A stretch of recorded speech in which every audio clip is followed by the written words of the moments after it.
ಓಂ ಶಾಂತಿ. ಇಂದಿನ ದಿನಾಂಕ 5/6/2026. ಪ್ರಾರ್ಥ ಮುರಳಿ ಬಾಪ್ತಾದ ಮಧುಬನ.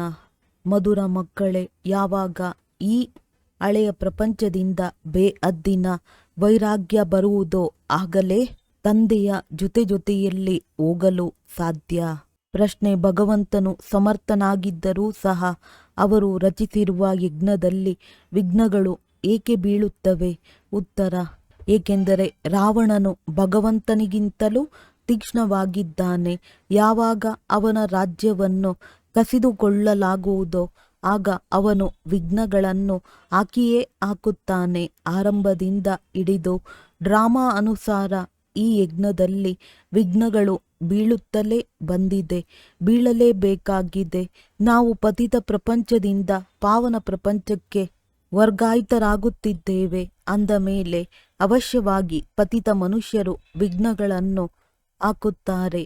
ಗೀತೆ. ಓ ದೂರದ ಯಾತ್ರಿಕನೇ, ಓಂ ಶಾಂತಿ. ಮಧುರಾತಿ ಮಧುರ ಆತ್ಮಿಕ ಮಕ್ಕಳು, ಗೀತೆಯ ಸಾಲನ್ನು ಕೇಳಿದ್ದೀರಿ.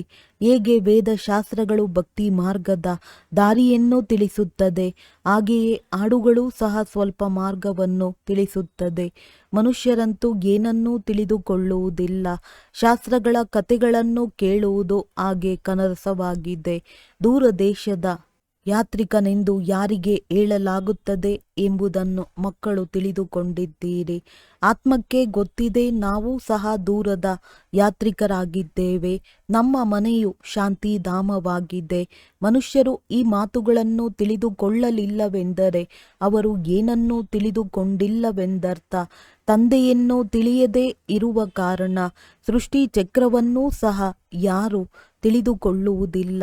ಇದನ್ನು ಆತ್ಮವು ತಿಳಿದುಕೊಳ್ಳುತ್ತದೆ. ಶಿವ ತಂದೆಯು ಹೇಳುತ್ತಾರೆ, ನಾನು ತಾತ್ಕಾಲಕ್ಕಾಗಿ ಜೀವಾತ್ಮನಾಗುತ್ತೇನೆ, ನೀವು ಸ್ಥಿರವಾಗಿ ಜೀವಾತ್ಮರಾಗುತ್ತೀರಿ.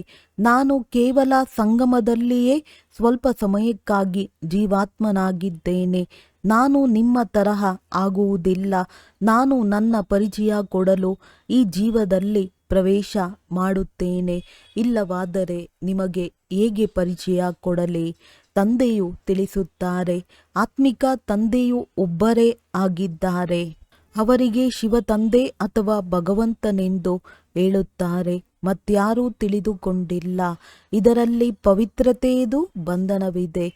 ಮನುಷ್ಯರ ಲೆಕ್ಕದಲ್ಲಿ ತಮ್ಮನ್ನು ಆತ್ಮನೆಂದು ತಿಳಿಯುವುದೇ ಅತಿ ದೊಡ್ಡ ಬಂಧನವಾಗಿದೆ. ಯಾವ ದೂರದ ಯಾತ್ರಿಕ ಪತಿತ ಪಾವನನನ್ನು ಭಕ್ತಿ ಮಾರ್ಗದಲ್ಲಿ ನೆನಪು ಮಾಡುತ್ತಾರೆ, ಆ ಆತ್ಮಿಕ ತಂದೆಯು ತಿಳಿಸುತ್ತಾರೆ, ನಾನು ಎಲ್ಲರನ್ನೂ ಕರೆದುಕೊಂಡು ಹೋಗುತ್ತೇನೆ, ಯಾರನ್ನು ಬಿಟ್ಟು ಹೋಗುವುದಿಲ್ಲ. ಎಲ್ಲರೂ ಹಿಂತಿರುಗಿ ಹೋಗಲೇಬೇಕಾಗಿದೆ. ಪ್ರಳಯವಾಗುವುದಿಲ್ಲ. ಭಾರತ ಖಂಡವಂತೂ ಇದ್ದೇ ಇದೆ. ಭಾರತ ಖಂಡವು ಎಂದು ವಿನಾಶವಾಗುವುದಿಲ್ಲ. ಸತ್ಯಯುಗದ ಆದಿಯಲ್ಲಿ ಕೇವಲ ಭಾರತ ಖಂಡವೇ ಇರುತ್ತದೆ. ಕಲ್ಪದ ಸಂಗಮದಲ್ಲಿ ತಂದೆಯು ಬಂದಾಗ ಆದಿ ಸನಾತನ ದೇವಿ ದೇವತಾ ಧರ್ಮವನ್ನು ಸ್ಥಾಪನೆ ಮಾಡಲಾಗುತ್ತದೆ. ಉಳಿದೆಲ್ಲ ಧರ್ಮಗಳು ವಿನಾಶವಾಗುವವು. ನೀವು ಸಹ ಆದಿ ಸನಾತನ ದೇವಿ ದೇವತಾ ಧರ್ಮವನ್ನು ಸ್ಥಾಪನೆ ಮಾಡುವುದರಲ್ಲಿ ಸಹಯೋಗ ನೀಡುತ್ತಿದ್ದೀರಿ. ಗೀತೆಯನ್ನು ಕೇಳಿದ್ದೀರಿ. ಬಾಬಾ ನಮ್ಮನ್ನು ಸಹ ಜೊತೆ ಕರೆದುಕೊಂಡು ಹೋಗಿ ಎಂದು ಹೇಳುತ್ತಾರೆ. ಆದರೆ ತಂದೆಯು ತಿಳಿಸುತ್ತಾರೆ, ಎಲ್ಲಿಯವರೆಗೂ ಹಳೆಯ ಪ್ರಪಂಚದೊಂದಿಗೆ ವೈರಾಗ್ಯ ಬರುವುದಿಲ್ಲವೋ ಅಲ್ಲಿಯವರೆಗೆ ಯಾರನ್ನೂ ಜೊತೆ ಕರೆದುಕೊಂಡು ಹೋಗಲು ಸಾಧ್ಯವಿಲ್ಲ. ಹೊಸ ಮನೆಯು ತಯಾರಾದಾಗ ಹಳೆಯದರೊಂದಿಗೆ ಪ್ರೀತಿಯು ಹೊರಟು ಹೋಗುತ್ತದೆ. ನೀವು ಸಹ ತಿಳಿದುಕೊಂಡಿದ್ದೀರಿ, ಈ ಹಳೆಯ ಪ್ರಪಂಚವು ಸಮಾಪ್ತಿಯಾಗುವುದು. ಈಗ ಹೊಸ ಪ್ರಪಂಚದಲ್ಲಿ ಹೋಗಬೇಕಾಗಿದೆ. ಎಲ್ಲಿಯವರೆಗೆ ಸತೋಪ್ರಧಾನರಾಗುವುದಿಲ್ಲವೋ ಅಲ್ಲಿಯವರೆಗೆ ಸತೋಪ್ರಧಾನ ದೇವಿ ದೇವತೆಗಳಾಗಲು ಸಾಧ್ಯವಿಲ್ಲ. ಆದ್ದರಿಂದ ತಂದೆಯು ಪದೇ ಪದೇ ತಿಳಿಸುತ್ತಾರೆ, ತಮ್ಮನ್ನು ಆತ್ಮನೆಂದು ತಿಳಿದು ತಂದೆಯನ್ನು ನೆನಪು ಮಾಡುತ್ತಾ ಇರಿ. ಸದ್ಗತಿ ಕೊಡುವಂತಹ ದೂರದ ಯಾತ್ರಿಕನು ಬಂದಿದ್ದಾರೆ. ಅವರನ್ನು ಪ್ರಪಂಚದವರು ತಿಳಿದುಕೊಂಡಿಲ್ಲ. ಅವರಿಗೆ ಸರ್ವವ್ಯಾಪಿ ಎಂದು ಹೇಳಿಬಿಟ್ಟಿದ್ದಾರೆ. ಈಗ ನೀವು ಮಕ್ಕಳು ನಂಬರ್ ವಾರ್ ಪುರುಷಾರ್ಥದನುಸಾರ ತಿಳಿದುಕೊಂಡಿದ್ದೀರಿ. ನಾವು ಶಿವ ತಂದೆಯ ಸಂತಾನರಾಗಿದ್ದೇವೆ. ಮಧುಬನಕ್ಕೆ ಬಂದಾಗಲೂ ಸಹ ನಾವು ಬಾಪ್ ದಾದಾರವರ ಬಳಿ ಹೋಗುತ್ತೇವೆಂದು ತಿಳಿಯುತ್ತಾರೆ. ಅಂದ ಮೇಲೆ ಇದು ಪರಿವಾರವಾಯಿತು. ಇದು ಈಶ್ವರೀಯ ಪರಿವಾರವಾಗಿದೆ. ಯಾರಿಗೆ ಬಹಳ ಮಂದಿ ಮಕ್ಕಳಿರುವರೋ ಅವರದ್ದು ಬಹಳ ದೊಡ್ಡ ಪರಿವರ್ತನೆಯಾಗಿ ಬಿಡುತ್ತದೆ. ಶಿವ ತಂದೆಗೂ ಸಹ ಯಾವ ಬೀಕೆ ಸಹೋದರಿಯರಿದ್ದಾರೆಯೋ ಇವರದ್ದು ಸಹ ಬಹಳ ದೊಡ್ಡ ಪರಿವರ್ತನೆಯಾಗುತ್ತದೆ. ಬ್ರಹ್ಮ ಕುಮಾರ ಕುಮಾರಿಯರೆಲ್ಲರೂ ತಿಳಿದುಕೊಂಡಿದ್ದೀರಿ. ನಾವು ಬೇಹದ್ದಿನ ತಂದೆಯಿಂದ ಆಸ್ತಿಯನ್ನು ತೆಗೆದುಕೊಳ್ಳುತ್ತೇವೆ.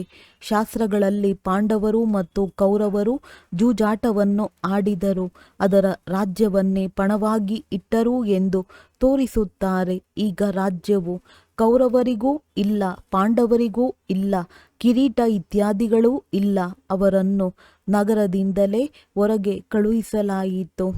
ಆಯುಧಗಳನ್ನು ತೆಗೆದುಕೊಂಡು ಹೋಗಿ ಒಂದು ಕಡೆ ಬಚ್ಚಿಟ್ಟರು ಎಂದು ತೋರಿಸುತ್ತಾರೆ.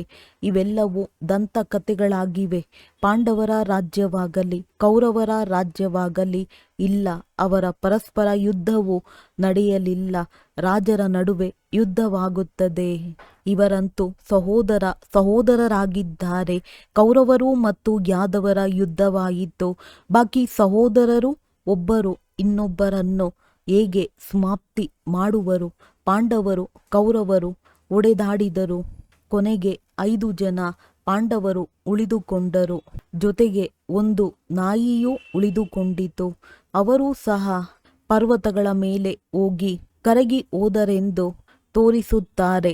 ಆಟವೇ ಸಮಾಪ್ತಿ. ಇದರಿಂದ ರಾಜಯೋಗಕ್ಕೆ ಅರ್ಥವೇ ಬರುವುದಿಲ್ಲ. ಈಗ ನೀವು ಮಕ್ಕಳು ತಿಳಿದುಕೊಂಡಿದ್ದೀರಿ.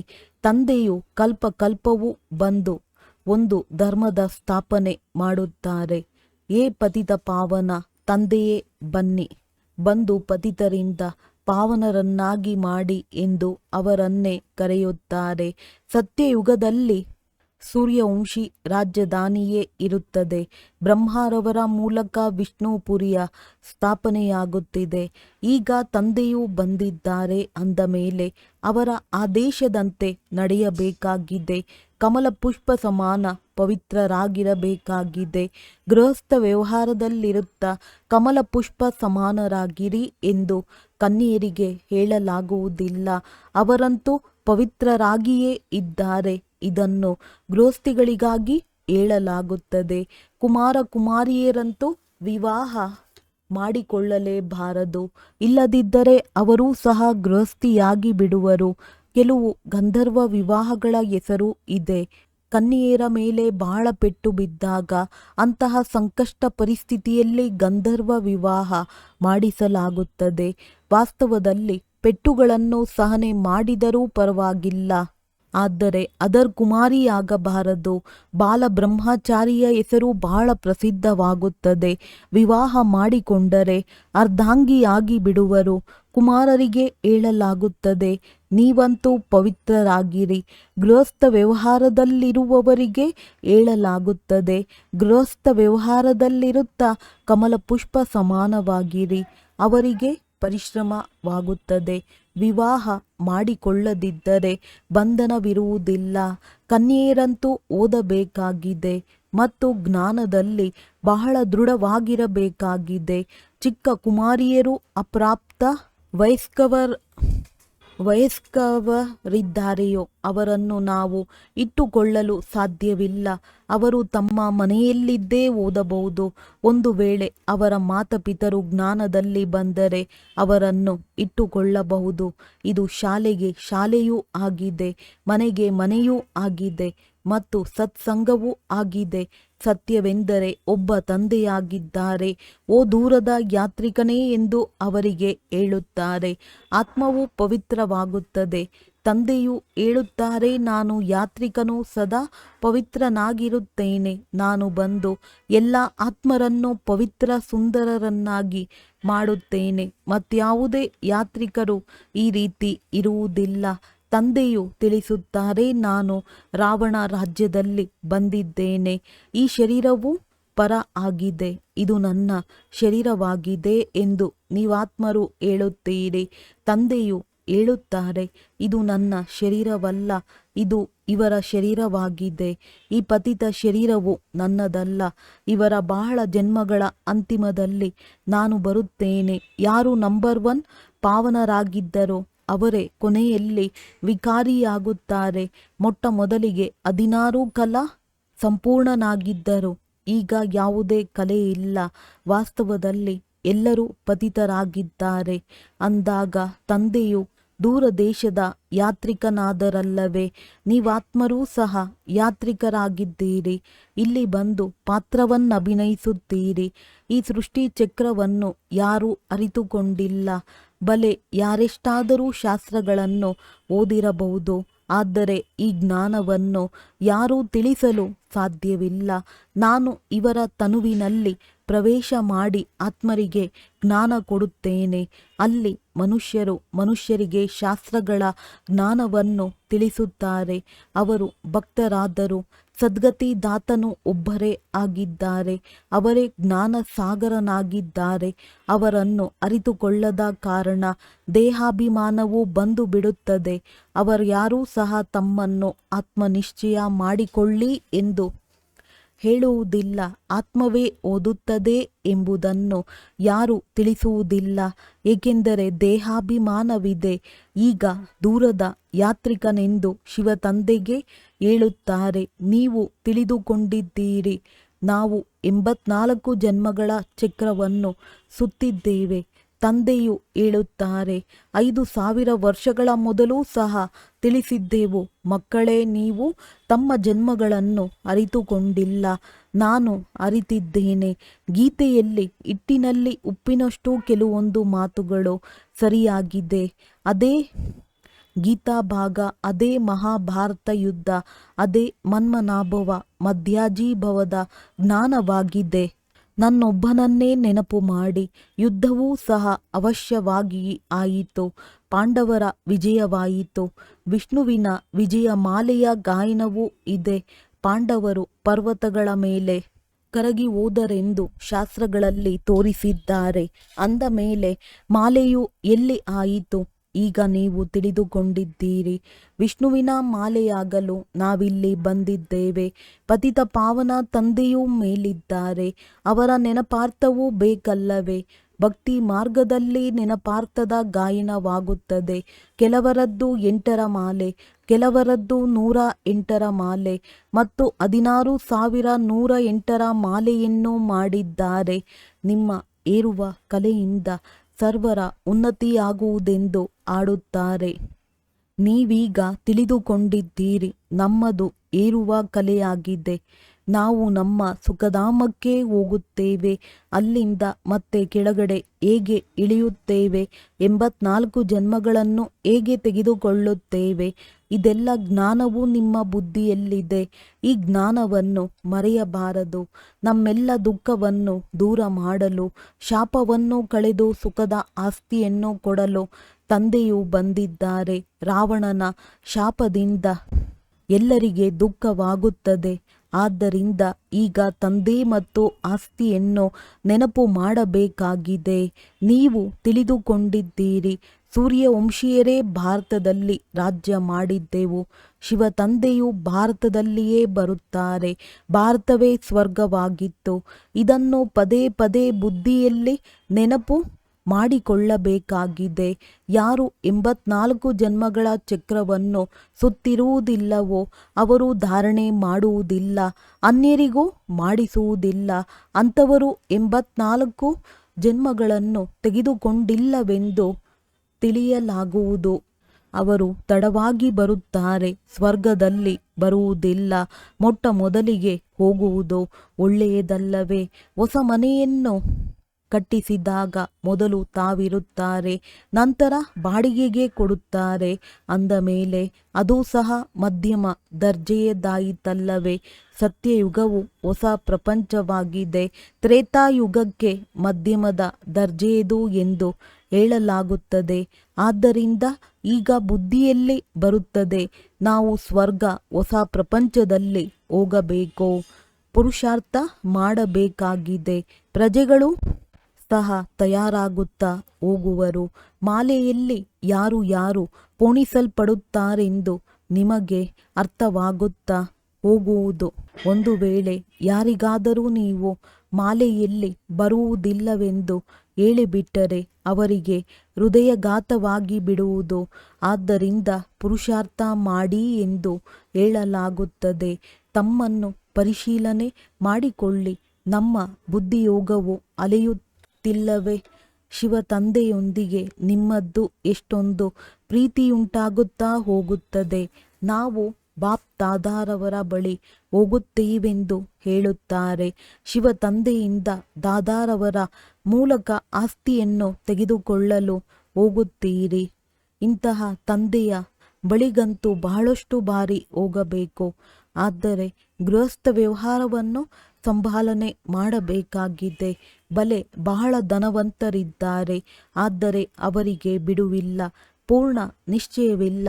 ಇಲ್ಲವಾದರೆ ತಿಂಗಳು 2 ತಿಂಗಳಿನ ನಂತರವಾಗಲಿ ಬಂದು ರಿಫ್ರೆಶ್ ಆಗುವರು. ಅವರಿಗೆ ಪದೇ ಪದೇ ತಂದೆಯ ಕಡೆ ಸೆಳೆತವಾಗುವುದು. ಸೂಜಿಯ ಮೇಲೆ ತುಕ್ಕು ಹಿಡಿದಿದ್ದರೆ ಅಯಸ್ಕಾಂತವು ಅದನ್ನು ಸೆಳೆಯುವುದಿಲ್ಲ. ಯಾರಿಗೆ ತಂದೆಯ ಜೊತೆ ಸಂಪೂರ್ಣ ಯೋಗವಿರುವುದೋ ಅವರಿಗೆ ಕೂಡಲೇ ಆಕರ್ಷಣೆಯಾಗುತ್ತದೆ.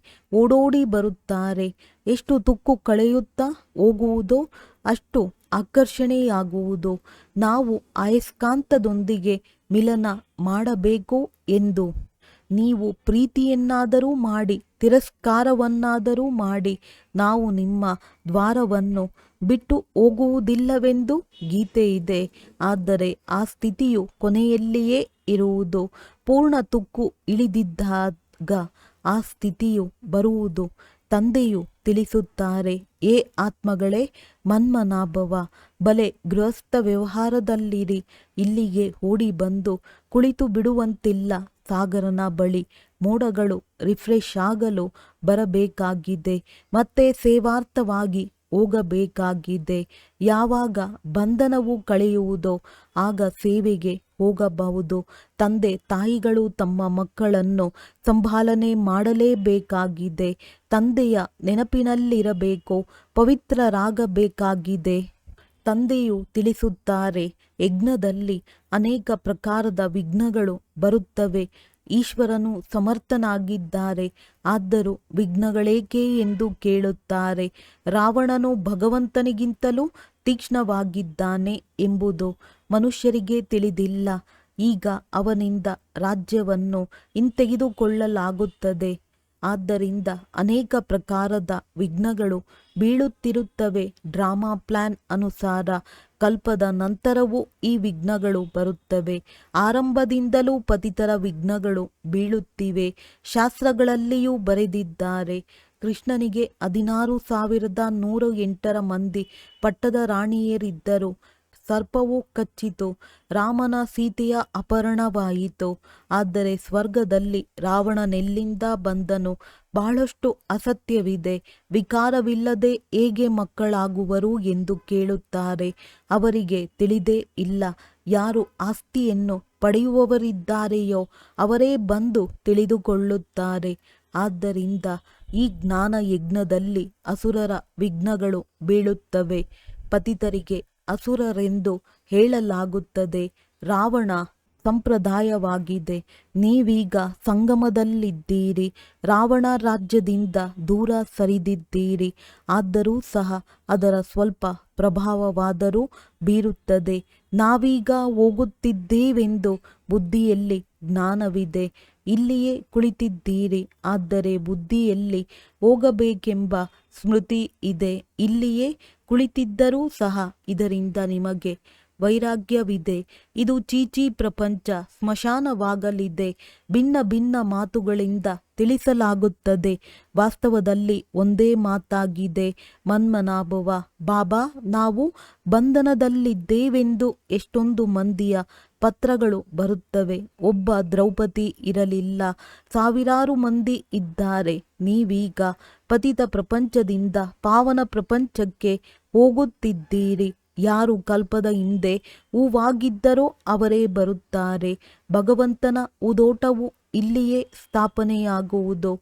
ಕೆಲವರು ಇಂತಿಂತಹ ಒಳ್ಳೊಳ್ಳೆಯ ಹೂಗಳಾಗಿದ್ದಾರೆ. ಅವರನ್ನು ನೋಡುತ್ತಿದ್ದಂತೆಯೇ ಬಹಳ ತೃಪ್ತಿಯಾಗುತ್ತದೆ. ಹೆಸರೇ ಇದೆ ಹೂಗಳ ರಾಜ ಎಂದು. 5 ದಿನಗಳವರೆಗೆ ಇಟ್ಟಿದ್ದರೂ ಸಹ ಅರಳಿರುತ್ತದೆ, ಸುಗಂಧ ಬೀರುತ್ತಾ ಇರುತ್ತದೆ. ಇಲ್ಲಿಯೂ ಸಹ ಯಾರು ತಂದೆಯನ್ನು ನೆನಪು ಮಾಡುತ್ತಾರೆ ಮತ್ತು ನೆನಪು ತರಿಸುತ್ತಾರೆಯೋ ಅವರ ಸುಗಂಧ ಹರಡುತ್ತದೆ, ಸದಾ ಖುಷಿಯಾಗಿರುತ್ತಾರೆ. ಇಂತಹ ಮಧುರಾತಿ ಮಧುರ ಮಕ್ಕಳನ್ನು ನೋಡಿ ತಂದೆಯು ಹರ್ಷಿತರಾಗುತ್ತಾರೆ. ಅವರ ಮುಂದೆ ತಂದೆಯ ಜ್ಞಾನದ ನೃತ್ಯವು ಬಹಳ ಚೆನ್ನಾಗಿ ನಡೆಯುತ್ತದೆ. ಒಳ್ಳೆಯದು. ಮಧುರಾತಿ ಮಧುರ ಅಗಲಿ ಹೋಗಿ ಮರಳಿ ಸಿಕ್ಕಿರುವ ಮಕ್ಕಳ ಪ್ರತಿ ಮಾತ್ಪಿತಾ ಬಾಪ್ ದಾದಾರವರ ನೆನಪು, ಪ್ರೀತಿ ಹಾಗೂ ಸುಪ್ರಭಾತ. ಆತ್ಮಿಕ ಮಕ್ಕಳಿಗೆ ಆತ್ಮಿಕ ತಂದೆಯ ನಮಸ್ತೆ. ಧಾರಣೆಗಾಗಿ ಮುಖ್ಯ ಸಾರ: ಜ್ಞಾನ ಮತ್ತು ಯೋಗದಲ್ಲಿ ಶಕ್ತಿಶಾಲಿಯಾಗಬೇಕಾಗಿದೆ. ಒಂದು ವೇಳೆ ಯಾವುದೇ ಬಂಧನವಿಲ್ಲದಿದ್ದರೆ ಮತ್ತೆಂದೂ ಬಂಧನಗಳಲ್ಲಿ ಮರೆತೂ ಕೂಡ ಹೋಗಿ ಸಿಲುಕಬಾರದು. ಬಾಲ ಬ್ರಹ್ಮಚಾರಿಯಾಗಿರಬೇಕಾಗಿದೆ. ಈಗ ನಮ್ಮದು ಏರುವ ಕಲೆಯಾಗಿದೆ. ತಂದೆಯು ನಮ್ಮ ಎಲ್ಲ ದುಃಖವನ್ನು ದೂರ ಮಾಡಲು ಶಾಪವನ್ನು ಕಳೆದು ಆಸ್ತಿಯನ್ನು ಕೊಡಲು ಬಂದಿದ್ದಾರೆ. ತಂದೆ ಮತ್ತು ಆಸ್ತಿಯನ್ನು ನೆನಪು ಮಾಡಿ ಅಪಾರ ಖುಷಿಯಲ್ಲಿರಬೇಕಾಗಿದೆ. ಪರಿಶೀಲನೆ ಮಾಡಿಕೊಳ್ಳಿ. ನಮ್ಮ ಬುದ್ಧಿಯೋಗವು ಎಲ್ಲಿಯೂ ಅಲೆದಾಡುತ್ತಿಲ್ಲವೇ?